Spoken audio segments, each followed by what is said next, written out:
Her body trembled as though life had already slipped away from her. She stood barefoot on the wet embankment, clutching a ripped linen cloth that barely covered her. Her cheek was puffy and red, her knees were scraped raw, and her hip bore a fresh iron burn so deep the stench of scorched flesh clung to the air. Above, the sun blazed mercilessly. The steady sound of the river rolled on. She tried to take a step forward, but her legs buckled. She collapsed to her knees, her voice cracking. "Please, don't lift it." Her plea was faint, a whisper torn between terror and shame. Clara Vance had seen something she was never meant to see. That morning she had been at Ferry Point, scrubbing dishes and hauling buckets. She watched as Wade Cutter, once a trusted hand at the Double Bar Ranch, switched out cattle and scribbled false bills of sale. When Clara threatened to tell the law, Wade's eyes turned cold. He dragged her behind the stockyard, beating her with fists and boots until her dignity was stripped away. Then he pressed a blazing branding iron against her skin. It wasn't just any brand. It belonged to the Double Bar, owned by Royce Hanley, but the iron had been filed backward, a twisted trap to tarnish another man's honor. Wade tightened a rope around Clara's neck, ready to finish the job, but the ferry bell rang loud from the river. Voices carried on the wind. If he killed her, then too many eyes might catch the crime. He spat, tore the rope free, and with his partner, Boone Avery, shoved her into the reeds. "Let the sun and the river do the rest," Wade muttered. Hours dragged by. Clara's breaths grew shallow, her vision blurred against the burning sky. Every hoofbeat on gravel made her flinch. She thought death had already claimed her. Then a shadow stretched across her face. Royce Hanley pulled his horse to a stop at the water's edge. 55 years old, clothes neat, a maroon scarf tied at his neck. He had only come to water his horse before heading toward Willow Bend. Instead, he found a broken girl hanging onto life by a thread. He dismounted, pressed the scarf against her wound, and despite her trembling plea, lifted the edge of cloth. His body froze. Burned into her side was his ranch mark, reversed and cruel. Why would anyone brand an innocent girl with another man's iron? What secret was worth such barbarity? Royce lifted Clara into his arms.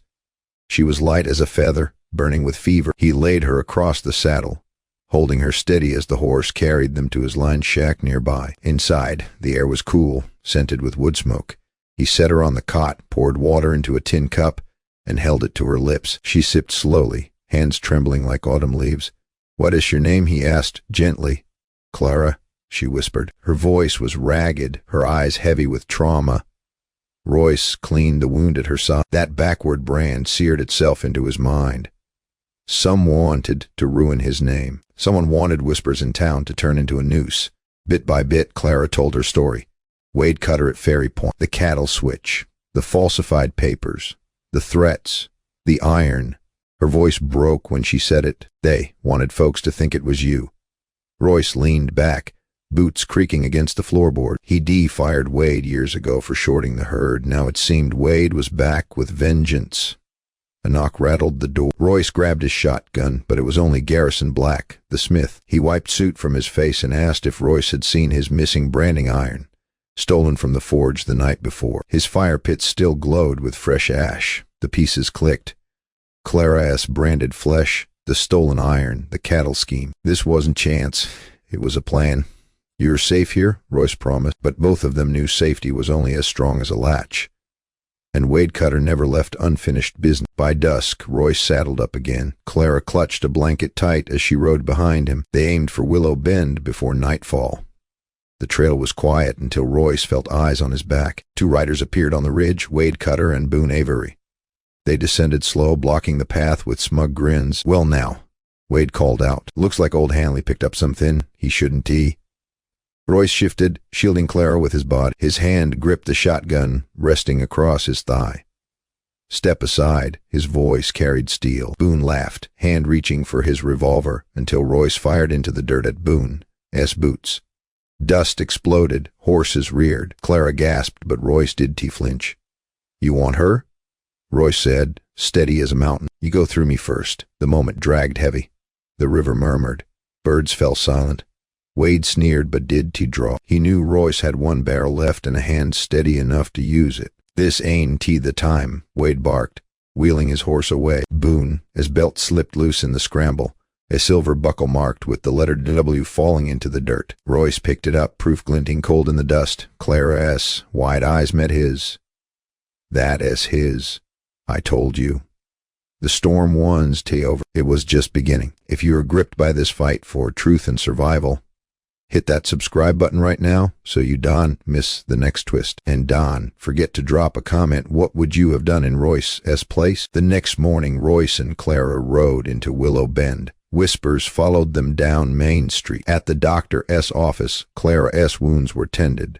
The old physician shook his head but smiled faintly. She'll heal, he said. She's tougher than she looks. Later, Garrison led Royce to his shed.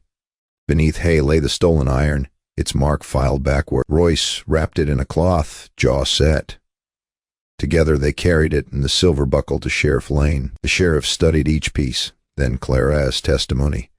Her voice was steady now, each word striking like iron on an anvil. This is enough, the sheriff said firmly. The girl's word, the Smith's oath, the buckle, the brand at all points to Wade Cutter. He won, T walk free. A posse readied, but Royce stayed with Clara. His duty once T chasing shadows, it was keeping her safe. Days passed. Clara regained strength. Her laughter returned, soft at first, then steady. Royce found himself listening for it more than the wine. One evening, he walked with her to the riverbank where he first found her. Sunset gilded the water. He placed his old coat around her shoulders. You could have left me that day, she whispered. Royce looked out across the current. Sometimes a man does need a reason. Sometimes he just knows what is right. Her eyes glistened.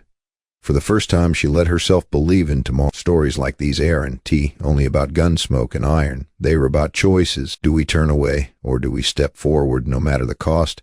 Royce Hanley made his choice, and in doing so, he gave Clara more than safety. He gave her hope. As the river rolled on, one truth remained. Life in the frontier was never gentle, but even in its harshest corners, courage and compassion could still take root. If this story struck your heart, take a moment to like this video, subscribe, and share your thoughts in the comments. More tales of the wild frontier await, where every choice shapes a destiny. So tell me, if you had been standing on that riverbank, would you have turned away or stayed?